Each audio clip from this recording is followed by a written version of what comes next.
Hey everybody, Plushie here.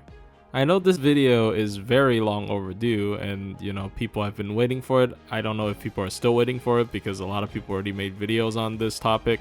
But yeah, today I want to talk a little bit about Proto Merlin and talk about if she is really that broken or is she just overhyped once again. So in today's FGO Hot Takes, let's take a look at Proto Merlin or Lady Avalon.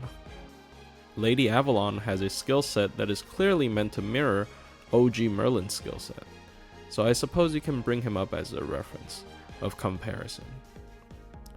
So her first skill is basically Arts Hero Creation, meaning it gives the target a 50% Arts up for 3 turns, a max HP boost by 3000 for 3 turns, and a 100% crit up for 1 turn. I've always had this problem with Hero Creation that it only lasts 1 turn, even though it does offer crit ups for not just a Buster card. The same case applies here. Arts has notoriously been weak for crits, but it's not just the problem of lacking a giant crit burst support. It's also the problem with Arts not being able to generate stars, and Arts not having a long-term crit buff instead of just having a 1-turn giant crit burst.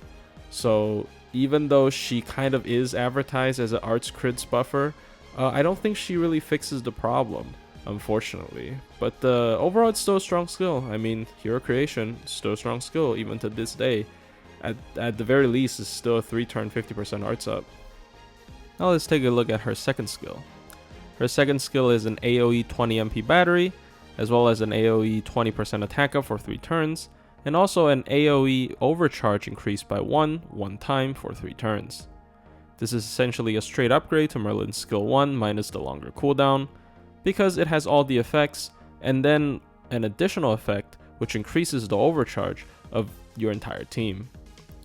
Now overcharge is really dependent on what servant it lands on. Sometimes it can be great, sometimes it's pretty useless, but a lot of common art servants, such as the recently released Ibuki has anti-earth, which is very strong with overcharge boost the attack. Proto Merlin herself increases the star gen every turn, which is pretty strong, and Castoria increases her solemn defense by 1 extra hit on everyone. So honestly, it's a really powerful skill. Like most MP overcharge has decent to just insanely good effects. So yeah, it's a really good skill. It's a straight upgrade of an already great skill. And then finally, her third skill is an AoE invul, just like Merlin's skill 2, but it also charges her own MP by a lot. Depending on how many enemies there are, she charges 20 per enemy, so she can charge up to 60 if there are 3 enemies, and technically 120 if there are 6 enemies, but that's not really common, is it? It also has the effect of making the enemy not charge their extra tick of MP every turn, but this is sort of weaker until you realize that it's tied to an invul. So this is like MP seal, but it doesn't stop an MP from going off if it's already full, so you don't waste the invul, and you can still use the invul to block their MP and then reset their MP gauge, and then the next turn they don't gain an extra tick. So it's kind of an MP seal and not a drain, but it's technically better because it's tied to an invul. In my opinion, she has 2 really significant passives. One of them is the one where she shares with OG Merlin, and she gets 5% passive charge every turn. It's really powerful, especially in stall teams. It really gets it gets her MP rolling, so it gets other supports MP rolling. So it's good on normal Merlin. It's really good on her as well. But she also has a really interesting passive where it's straight up a 20 MP at the start of the turn. It's basically a Pen 2 maxed out given to you for free. It's really powerful. If you unlock her Pen 2 and max it out on top of it, she can start the fight with 40 MP without considering any CEs. It's really strong. If you're facing 3 enemies, you use skill 3, boom, she can use her MP.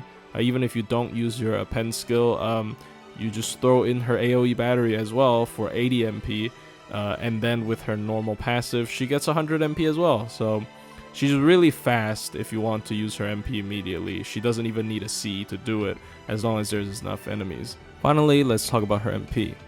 Her MP is also a mirror to OG Merlin.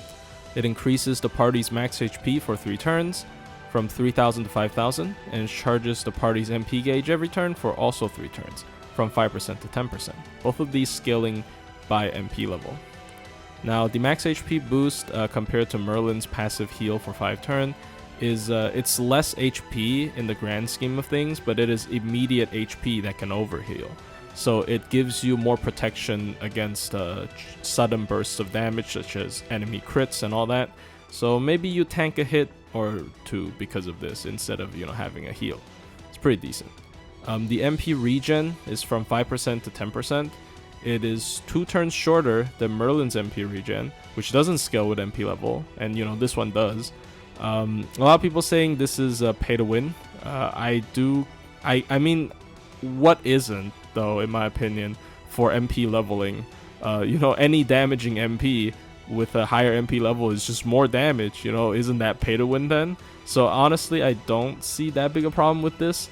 And especially considering she can still function with just 5 MP per turn. I've tried her at MP1 in stall teams, and I barely felt the difference compared to OG Merlin, even at MP1. This does last 2 turns shorter, so if you get the ball rolling for a couple of turns, as time goes on, you'll probably feel like she doesn't charge as much, but I can't feel it. Maybe I didn't go long enough, but I really can't feel it. It just feels exactly like OG Merlin's MP. It's just, even at 5%, it performs well. It does what it's supposed to do. And of course, her critical stars per turn for 5 turns is a complete mirror to Merlin's effect. And it also scales with overcharge like normal Merlin, from 5 stars per turn all the way up to 25 stars per turn. First of all, disclaimer, I haven't been absolutely grinding out Proto Merlin, so I suppose my opinion might be a little bit biased, but I guess that's the point of a hot take video, So I'm gonna split the discussion in 2 parts, which is TA's fast clears versus slow clears in stall. She's not worth rolling just for looping. In my opinion, Shufu, who's the new basically free 3-star permanent, that she's a better stall loop support, compared to Proto Merlin, because she has a bigger battery and she also has an MP gain up skill instead of only having an arts up and a small battery. So obviously you can plug her in, but she's not gonna be insane. You're not gonna roll for her just for farming. You're doing something wrong if you're doing that. So okay, let's get into TAs. First of all, she doesn't really solve the arts crit problem. She has 2 things that sort of mediates the problem, but it doesn't completely solve it, in my opinion. So first of all, the most obvious one is her massive 100% crit up for a single turn. If you want a huge burst crit turn with an arts team, you can do that. Arts notoriously have not had a big crit booster, unlike Buster and Quick. So this helps a little bit, but it only lasts 1 turn, and once again, it's my problem with hero creation. It doesn't last 3 turns. Arts would much rather have a 50% crit up for 3 turns, or 100% arts crit up for 3 turns, rather than a all crit up for 1 turn, in my opinion. So really doesn't fix arts crits. It just provides another way for arts servants to have a big one turn burst. The other part is that she can fire off her MP really easily. And her MP does give you stars, so especially if you use some CEs such as Demonic Bodhisattva to overcharge her MP, she can give you quite a bit of stars, which is what Arts Crit actually lacks a lot. So I suppose that is pretty good, because of the passive. Once again, she can fire off her MP on turn 1, and then you can have a constant stream of stars if you keep her on the board. She's also a really decent esports. All of her offensive skills are in skill 1 and 2, so you can ascend her just once and have her have all the offensive abilities in the world. And then you can taunt her up and kill her off. She only has 8,000 plus HP, I think, so she's pretty easily killed by CQ DPSs. And it might be a little bit awkward to time the crit up because it's only 1 turn, and esports are always in the middle of the fight, but even without the crit up, it's still a really decent esports. It's 50% arts up to start, and there's also 20% attack up, and sometimes you really want your overcharge to proc, so that's also really strong. So for TAs, I like her. She's a really good tertiary support, I suppose. Even secondary sometimes, because sometimes you don't need as much refund as, you know, double Castoria in CQs. Then we get into stall or slow clears. If we first talk about, you know, basically the arts versions of the good old Buster Merlin semi-stall team, where you have a DPS and a soft defense support, most of the time mash, and then paired up with a Merlin to have a classic, you know, not completely stall, but also like a slow DPS. You know, you just try to charge your MP and keep firing off your MP again and again and again. You can do that with Proto Merlin, but Castoria is too strong, so you're probably going to do Castoria, Proto Merlin, and a DPS, and that slowly becomes, you know, close to a TA team sometimes because of the crit. So it's kind of hard to, you know, draw a line, I suppose, for those kinds of teams. But in these teams, she just functions like Merlin. She has a, you know, AoE invul that can, you know, bail you out of a sticky situation. She has, you know, constant MP charge to help you loop better, even though arts doesn't need that much. And she has a constant star gen for you to crit and pair with her skill 1. So I don't think there's much to talk there. She's basically just arts Merlin in that aspect. And she's even less unique when you put her in a true stall team, because in my opinion, stall is dead in FGO because of Castoria. There is no stall team that even comes close to the strat that is overcharging Castoria's MP.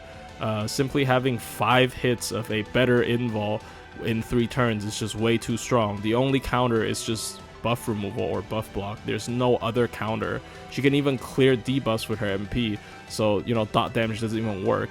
So this is just the strongest form of stall ever since Castoria came out. And then especially after, you know, Himiko, and then Rhaenys got the buff with the overcharge, and then Morgan also came out that being able to spam overcharge.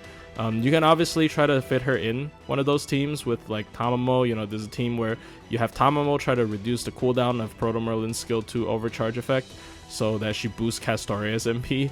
But like, it's kind of just jumping through hoops and achieving the same effect with the good old stuff we already have. You can even switch Tamamo out for Rhaenys for her overcharge spamming effect on her MP, and then you stack the two. I suppose Proto Merlin has better synergy with Castoria because 1, you know, arts buff, arts crits, you have more arts cards in this team than Buster cards, and 2, you know, she has an overcharge effect, so she is a better, you know, overcharger than Merlin, I suppose. But they're functioning very similarly. Like, their role in the team is to make sure the other 2 supports get their MPs every 3 turns. So like, really nothing special in my opinion in this stall team, especially because of how, once again, stagnant stall has become in this game because of Castoria being too good. Overall, if you want me to sum up Lady Avalon in one sentence, I would say she is a faster Merlin. She gets the ball rolling faster than Merlin because of her massive self-charge as well as the MP beginning passive. She also has technically higher MP per turn if you get her to higher MP levels. But that's about it, you know. At the end of the day, she's still Merlin. Her role in teams is going to be very similar to Merlin. It's either the arts version of Merlin for critical damage, or she is just a slightly faster Merlin in stall teams compared to normal Merlin.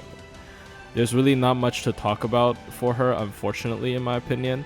And if you do have Merlin, you know, you don't really have to roll her. Even if you don't have Merlin, you really don't have to roll her, because once again, you don't really need these characters for stall. You just need Castoria, and you borrow somebody's Merlin or Proto Merlin, and you're golden. So anyways, I know this is a very popular character, so people are still gonna roll for her. So hey, best of luck to you if you're rolling for Proto Merlin. And I hope you guys enjoyed this rambly video once again, and see you guys in the next one.